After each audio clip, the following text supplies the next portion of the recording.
Class. We're sitting in class, and I remember I just turned to him. I'm like, "Yo, what would y'all do if y'all had one more day left to live?" Yeah, What would y'all do if y'all had one more day left to live? Yeah. And I think I remember Joshua saying something super, super deep. I remember Patrick, I think you're saying, is your answer change? Tell us. Let's actually answer that question on the podcast. For our teacher telling us about opportunity for a film festival, and then Patrick turns to me, he says, "Hey man, I ain't gonna lie, you gonna have to die in the film, man." He said, "Man, you're gonna have one more day left to live." And initially I'm like, "You gonna kill me off this early, bro?" We made 2 films, submitted them to the Dekalb Film Festival, and we left with 3 trophies. I think the most that night. Yeah. Or the second most that night. Man, Shoot. man, what do we say, Patrick? What do we say? I don't even know, man. I don't even know what to say. Where do we man. begin, bro? What do we tell them? I don't know. Where do we begin, man? So a lot has happened. You know, as you guys can see, Too much has happened. We finally got our trophies. We got our trophies from One More Day and Flowers of Hope. Yeah, well deserved. I don't even know what to say no more, man. I'm almost like shell shocked that it just happened. Yeah, you know, we as we said last week, we made 2 films, submitted them to the Dekalb County Film Festival, and we left with 3 trophies. I think the most that night. Yeah. Or the second most that night. Yeah. Yeah, I think it was the second so, or yeah. first. But it doesn't matter because But, I remember you know. Patrick. We get called up for the first reward. Patrick walks down, and then the other guy's like, "Wait, hold on, he might have to come back." And then he says, "Flowers of Hope" again. And then that time I come running, and then we go up there. And then Patrick, he has both rewards in his hand. He just trying to take pictures. I try to come get my trophy. So, man, I don't even know what to say. Yeah, you know, Victory. yeah, Victory. we did a lot, you know, Hard work. to get these trophies, and it's something new for us because like this is our school's first time ever being in this film festival and in any film festival in general, right? And like, you know, because as we talked about last week, because we put ourselves out there and we started something that was very much unconventional, that's very much different, you know, it sort of breaks, it's a break in the matrix, a break in the certain culture that our school has of, you know, not participating in events like this, but, you know, what we're trying to do is we're trying to put our school on the map. 100%. I remember Dr. Bowers, right? Dr. Bowers, she, at one junior speaking event, right? Yeah. In the auditorium, she was like, she says she's trying to put the school on the map. Yeah. I was out of it until she said that. Yeah. That grabbed my attention. Yeah. And I raised my hand. Yeah. I said, Dr. Bowers, so how are we going to put our school on the map? On the map. And I think a lot of that has to do with the students. Oh, 100%. You know? 100%. Most of it have to do with the students. And I think by putting ourselves out there, not just academically, but also, you know, with our work of art. Exactly. With, you know, different avenues, with this podcast specifically as well. Yeah. We're able to start new things and do new things. And this happened because we had a vision and we had clarity, 100%. which is what we want to discuss this exactly. episode. We want to talk about vision, you know, and clarity, the importance of that. Yeah. What you think, Saad? No, I think everything you said is so valid, man. I mean, this is just the fruits of our labor. Yeah, of course. You know, this is just the fruits of our labor. Working so hard on a project and then just, you know, enjoying it and everybody being so happy. And, you know, it's all about uplifting everybody around you. Mm-hmm. You know, it's all about the others being happy before, you know, yourself, right? Because if you see the others around you happy, that means you're doing something right, obviously, right? So with the vision that we had for this movie, I mean, we remember talking about it. We started off so simple. We were literally sitting not too far away from where we're sitting right now. We were sitting right there. And I remember our teacher telling us about opportunity for a film festival. And then Patrick turns to me, he says, "Hey man, I ain't gonna lie, you gonna have to die in the film, man." He said, "Man, you're gonna have one more day left to live." And initially I'm like, "You gonna kill me off this early, bro?" And then later on, as the movie went about, as everything came forward, it was just perfect. It was just everything worked out perfectly. How we imagined it, you know. And I remember the day of the day of shooting, me passing away, me dying. I remember on the car right there, this guy's laughing the whole entire time. The whole entire time. I'm telling this guy, get into character, and this guy's like, man. And that makes me want to ask you, Patrick, out of all our moments filming this, or, you know, either film, we'll start with One More Day. What was your favorite part about that? What would you say is your favorite part about that, bro? When you was finally dead, Oh bro. my god, bro. Nah, This but- is what I be talking about. That's why you gotta surround yourself with people who care about you, man. That's what I be talking about. Nah, but my favorite part for One More Day was really the time when the times when we were all together, when we all came together and we enjoyed filming, because it's like it's about community, Exactly. And I think if we would have done it just us two, it would definitely have been as fun. Mm-hmm. Because although we were the two, mainly just us two acting for real, we had an entire crew. Yeah.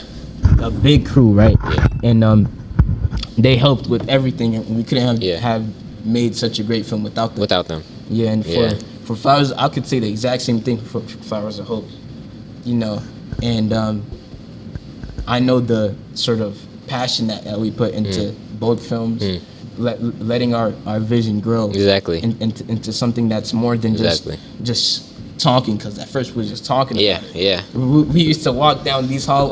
These halls used to be like, bro, we need to make a film. But we gonna make this We film. gonna make a film. Yeah, now our posters are hung up Now in the our posters are hallways. hung up. And people come up to us, people we've never spoken to ever. Bro. The janitors come up to Yeah. us. Tell The them about security the guard. The janitor. security guard asks us, do y'all need security? For when y'all when y'all walking downtown? Man, so it's like the impact that you make. Yeah, exactly. Mostly our whole school knows about the films now, The whole entire school. and it's really, we're not saying this just to say. Oh yeah, 100%. To put something out there. We're trying to talk about the importance of having a vision and clarity and a structure as well. Yeah. I know my teacher, Mr. Dakin, one of his favorite things he likes to say that what teenagers need the most is structure.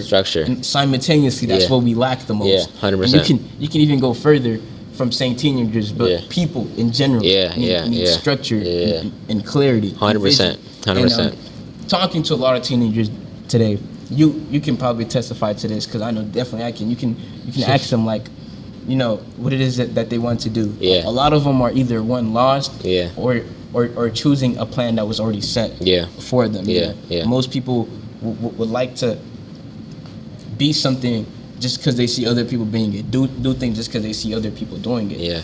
And I think that comes from a lack of understanding your purpose and a lack of putting yourself out there and exploring different avenues. Yeah.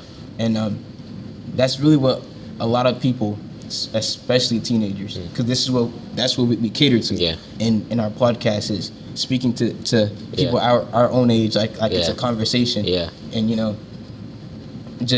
these are just regular conversations we have on a daily basis. 100%, yeah. We talk about this daily. All the time. Walking up down these hallways. Every day. We talk about our vision. We talk about our purpose. Yeah. I remember this. A lot of this happened because you asked me last year, I think, around this time actually. You asked me. You was like, "Yo, bro, if you had one more day to live." Yo, oh my goodness. Remember you asked me that question? I remember we're sitting in bro. I remember we're sitting in our teacher's class, math class with Joshua. Class. We're sitting in class, and I remember I just turned to him. I'm like, "Yo, what would y'all do if y'all had one more day left to live?" Yeah, What would y'all do if y'all had one more day left to live? Yeah, and I think I remember Joshua saying something super, super deep. I remember Patrick, I think you're saying, is your answer change? Tell us. Let's actually answer that question on the podcast. What are you doing if you have one more day left to live? I feel like, who are you telling? Who you not? with one more day left to live, I don't know if I can really answer that question, because that's very difficult. Yeah. I think most people will go in a state of panic. Yeah. But me being a religious man, I'll probably go, talk to the Lord, bro. Yeah. I feel like just if you knew the exact amount of days that you have left, then you would probably prepare before you left. Yeah. And I took time to think about that. I was like, okay, what if I had one more day left to live? Yeah. Then I'll prepare for that last day. Yeah. I'll pray to God. Yeah. I'll talk to family. Yeah. Spend time with friends. Yeah. Etc. Right. Yeah. And I was like, okay, but I can't really live life like that every single day. Exactly. I can't really skip school, because if it's my last day, If it's your last day, 100%. I'm not Nobody coming to school. Nobody man. coming to school. Nobody. But so I thought, okay, what if I had 6 months left to live? Okay, then what if I had 1 year. 1 year left to live, and then I took it from 1 year to 15 years to 20 years, and that's how I found my purpose. From that one question, I thought about it. If I could spend my life doing something, what would it be? Knowing that my life is short. Yeah. Knowing that, you know, at any moment it could end. What is something that I could be happy doing? Yeah, yeah. And it all starts with, you know, your purpose in life. What will make you satisfied with your life? And I think I tell you this all the time. I say, bro, everyone has the same purpose. Everyone purpose is to help one another. But we all have different ways, callings. different methods of doing that. Different methods of doing that, you know. And you just need to find your way of doing that. You know, that's where the experience comes from. That's where going out your comfort zone and learning the things that you're good at or the things that you want to be good at. And for me, when I first thought about this, right, you know, of course, growing up, one of the most annoying questions you could be asked, bro. Annoying questions. What do you want to be when you grow up? When you grow up? What do you want to be when you grow up? Man, I'll tell them. I don't even know what I say. I think I say boxer or something, bro. That's what you used to say? I think I did say that. I think I said that when I was young. I said, man, I want to be one of those little Indian kids that box. Yeah, bro. But I wanted to make flying cars, bro. Yo. Now look at you. Now you're just making movies, bro. Man, you should have went and done that, bro. Bro, I remember watching a movie and I was like, yo, I want to do that. I want to make that. Yeah. But then I find out someone else already made flying cars. Man, already. somebody beat you to like, next time. You know, flying cars ain't really that cool anymore. I ain't gonna lie. So these are cooler. So these are cooler. But you know, and then I got into enjoying, you know, conversations and enjoying debates, and that led me to wanting to become a lawyer. My dad was actually like, oh, since you want to argue so much, why don't you get into law? He said it as like a joke. But I was like, that might be a good idea. And then that flipped that switch. But first thing I did was search up how much do lawyers make. Man, you saw that money? I need that. That's what I did for acting, bro. That's why I only do acting for the money. I'm joking. I'm joking. But, you know, a lot of people choose their career based on, you know, the amount of money it earns, but I feel like it needs to be It's way more than just the money. I think that's surface level. When my career was based on the amount of money that I make, that's when I was only touching the surface of not just my career, but my identity. Because I think your career is low-key a reflection of your identity, of who you are. 100%. Because if you think it's less now, but think about, you know, in older times, the way that they would call people. Oh, that's John. He's a shoemaker. That's Bob the builder. Bob the builder. Man, that's Curious George. But you know, they would name people by their careers that they did. So it's really like a reflection of who you are. And once I really learned that, and once I learned the importance of, you know, choosing something that you would like to be tied to your identity. Like, not just your career. One of my favorite quotes that I say a lot is that, you know, excellence is not what's the quote? How does it go? Like, excellence? It's by Aristotle. I'm catching blanks. Yeah, me too, bro. For some reason, man. Something about Aristotle though. Keep going. Them trophies get into my head too. I'm losing, man. So, this is what happens after you win trophies. You lose all your memory because you don't remember anything from the night before. I woke up the next morning, head hurting. Man. But you know, like, it's about what you do every day. That's really who you are. That's success. That's success. That's excellence. Therefore, you know, excellence is not. It's not an act, but a habit. So I think. And once you build up those little habits, like I was reading a book, Atomic Habits. Atomic Habits talks about the smallest changes will then eventually become bigger and bigger and bigger. And that could tie in anything in life. You let somebody, you know, you give somebody an inch, they'll take the whole mile. You know, people will take advantage of you no matter, you know, how they can. And that's, you know, taking advantage of a person is obviously like a hindrance, is obviously bad, right? But the way you can take advantage of somebody, like in our case, right? We take advantage of all our opportunities. Yeah, of course. Like we have so many connections, so we take advantage of our connections, right? As in the way we connect with different filmmakers, the way we connect with the people around us. You know, that's a good taking advantage. Whereas, you know, that's uplifting. Exactly, the uplifting around us while also uplifting ourselves at the same time. Exactly. And you know, the way I find out what my calling was. I remember the law program that I was talking about last week, and seeing all this ambitious people, and I did an internship at Fulton County Solicitor General's office, right? And over there, like the man that I was shadowing, I was basically following him around, and he told me before he was there, he worked at he was a high paid lawyer. He worked for some big company, and that brought him a lot of money. But I could tell that like he definitely, it was deeper for him when he switched to working at Fulton County Solicitor General's office, because over there he was actually making an impact in the community. He was working for the people, right? And after that whole program, after that whole entire experience, I went home and I told myself, and I was like, okay, I don't want to be a lawyer for the money anymore. Forget the money. I don't want money to be a hindrance. I don't want money to be how I base my life off of. And I want it to be the way I want to impact people, and the way that I want to, improve my life, and how I want people to see me, my as my identity. You feel me? The same way that we did with the films. Where like our films, they weren't regular films, low key. Like if you think about it, we were very thematic. We were very focused on the theme, the message. That was always the main goal. That was the main goal, and it reflected in the theater after our movies are played. And we'll talk about the whole event in a second. But after the movies are played, and they give us a little break after we show our novice film or Flowers of Hope, I think a good chunk of people came out to us. I know one lady hugged you, and she was like, "This film really meant something to me." Like she walked up to us immediately as soon as we got up. She walked up to us in tears, like in tears, basically, right? And she was like, "This film," and then she hugged you. Had her crying, bro. Like she wasn't the only person who said the movie had her crying, and like.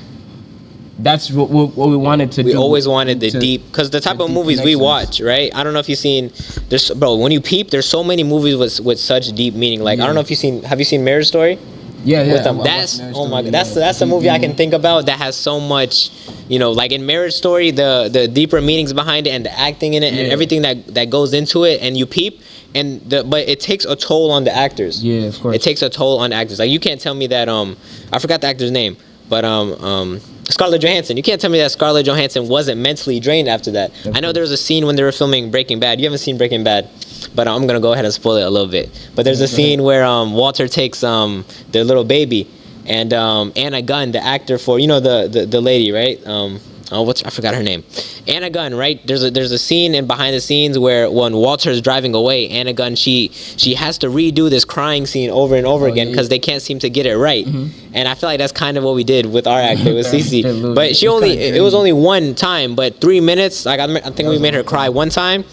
And then there was a 3 minute segment where we had to make her cry, and it was so draining. You could just tell in her eyes that it was super draining.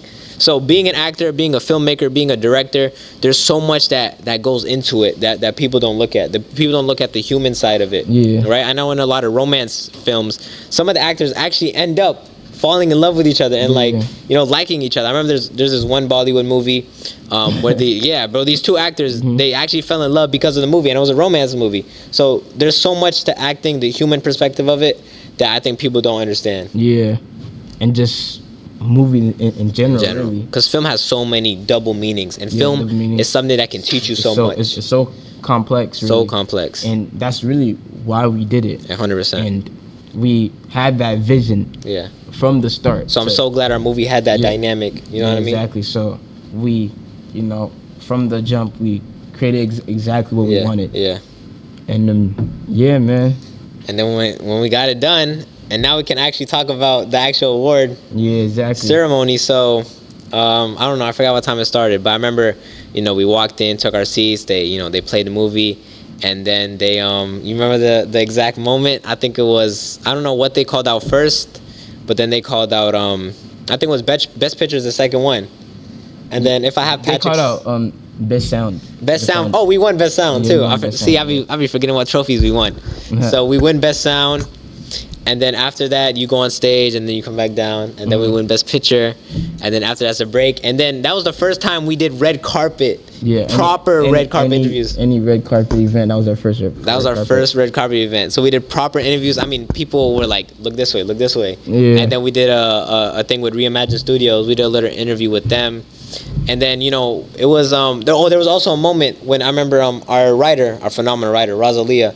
There was a moment where we were making her trying to talk, but you could talk about that a little bit, because that's a theme that you love to talk about. But the part where she was shy, and how that has to coincide with our school a lot, because there's a lot of people who are shy, but they don't put that out there. Bro, we talk about this a lot. Us too, with Mr. Wright, with Mr. Mama too, about how there's talent at our school. Yeah. Like our writer. Yeah. Right. She wrote a phenomenal film. Yeah. She did a great job. But she just never wanted to talk. Never wanted to talk about it. She never wanted to really put herself out there to people that she doesn't know. Yeah. And looking around at our school, that's basically the culture at our school. There's people who could probably edit, but they don't really get that opportunity. But we wouldn't know. Exactly, we wouldn't know. And I think it's very important to put yourself out there. 100%. And to have a sort of vision, really think about what it is that you want to be. And a lot of times to get there is going to take so many uncomfortable steps. Like I was just telling you, to get unconventional success, you have to take unconventional actions. Yeah, exactly. So you're gonna have to go up a path that is different than the typical person. I feel like everyone should do that. Everyone should think how it is that I'm gonna be different, because we're all unique in some sense. There's a lot of things that he can do that I can't do. There's a lot of things he can do I can't do. Exactly. A lot of our own personality traits that we have and that we use to. And that's why you gotta make your own. You gotta make your own name, right? Because when we think about the greats in any sport, when you think exactly. So when you throw a paper ball into a garbage can, what's the first thing you're gonna say? Kobe. Right? And that's that reputation that you build over time, right? People, when you think of GOAT, you think of, even if you don't even watch, if you don't watch ball. Wait, who? You think of LeBron. What are you gonna say? You think of LeBron. Wait, when you think of the GOAT, you think of LeBron? Think of LeBron when you think of the GOAT, man. No, like, when I heard GOAT, like, I thought... Don't say I thought Jordan. It's LeBron. Maybe there's a mix up. No, it's LeBron. It's LeBron. I think you got it mixed up, man. It's LeBron. Bro, it's LeBron. Y'all can debate about that. It's LeBron, bro. If you go, don't debate me. Don't debate me in football though. Bro. Messi. All right, yeah. Okay, I agree. I agree. Boom. I agree. Perfect. But he's a little bit crazy though. But MJ? No. That's the old heads, bro. Get the old heads in the back, man. No, but a lot of the old heads be having that wisdom though. Just not with MJ and LeBron.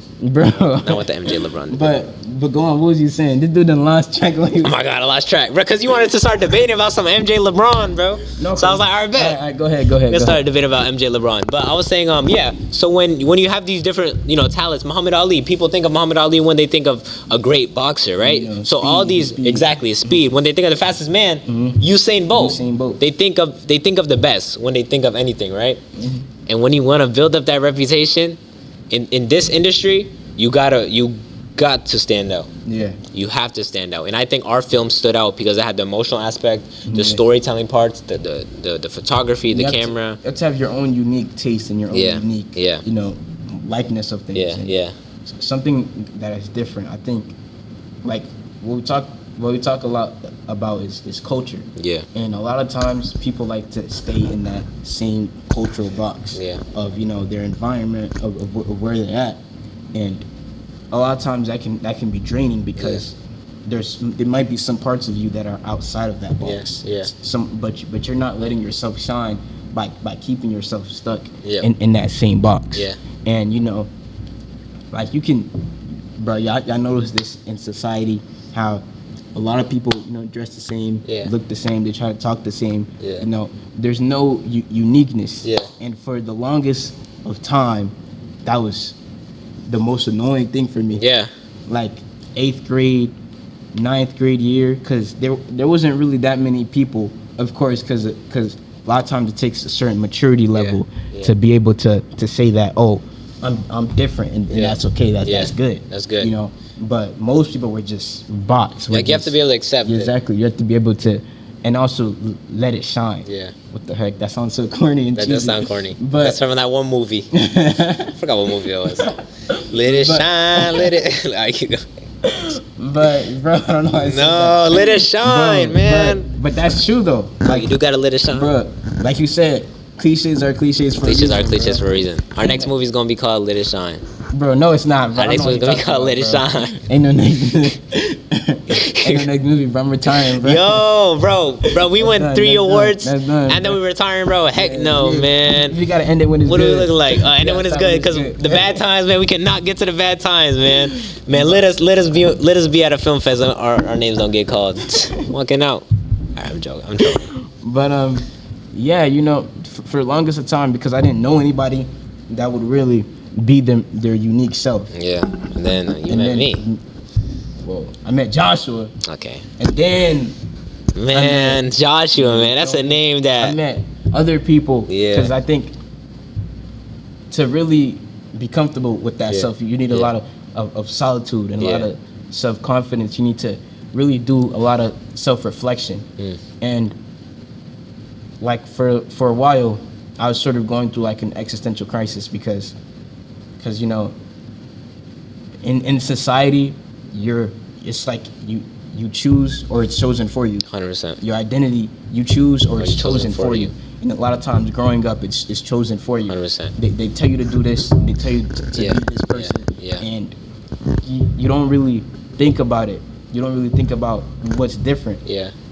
or how you can be different until the conversation of like death comes Exactly. upon. Until Exactly. like shoot, it's all gonna end. It's all gonna end one day. So why would I live right? this for somebody else? Yeah. Live this as somebody else. Exactly. Because a lot of people are living their lives Yeah. as someone else. They don't have Yeah. their own vision, their own mind. I think that's chaotic. Yeah. That's very chaotic and Yeah. and very displeasing because Yeah.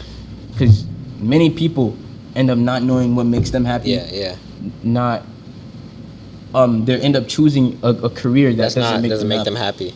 bro, you've probably seen videos like this, but I see a lot of videos of people complaining and That saying they don't that like they that, don't you like know. their jobs. Yeah. They don't like what they do. Yeah. Like, you know, there's many memes of it.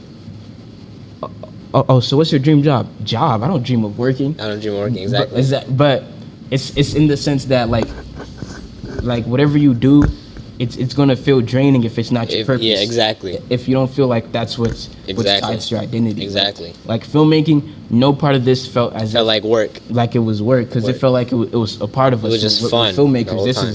is what we were doing. This Exactly. is just Our purpose. a purpose, a tool to get Yeah. better and improve and make Exactly. an impact. Exactly. Because that's basically what we try to do, Yeah. and just being uniquely you. Yeah. Yeah. No, I 100% agree. Mhm. 100% I agree. I know, just like you just said, you know, about work and how if it starts feeling like draining, like it feels draining, then that's when you start failing, right? And a perfect example of somebody who's the complete opposite, Mr. Right, man.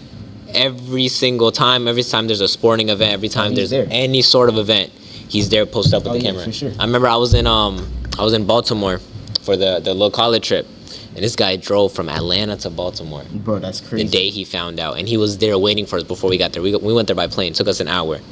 So he got there way faster than us, and that just shows his drive, right? And that shows, you know, when because you know you're shaped by your environment. So you know the environment that he's in, the people he surrounds himself with, obviously have to be in some sort of mindset just like he is, to want to have that same drive. You know what I mean? So, in my opinion, seeing somebody like that, seeing somebody who's so well, you know, who loves to support his people, you know what I mean? Like the Pirates, he loves to just turn the camera on, storm out the Pirates. I mean, we're at this award show, and the whole time he's recording. He stayed till it ended at 10 p.m. Yeah, ended like 10, 10, 10, 10, 10, 10, 20, something like that, Yeah. right? And he's there the whole entire time, just supporting Exactly. the entire And single. he does it because he wants. That's what to he do loves. that. That's what he likes. That's to what do. he loves. And you know, this filming stuff, this recording stuff, man, it's for the young people, bro. For the young people, Ain't yeah. for the old heads. Yeah, ain't for the old heads no more. But there's people who could possibly record, who could do this stuff, but they don't do it. But they don't do it. Like the culture at our school. It's at not. a It's lot of not. places, Yeah. isn't at that Putting yourself out at there, it's that not stage. there. It's Like, not in our embedded.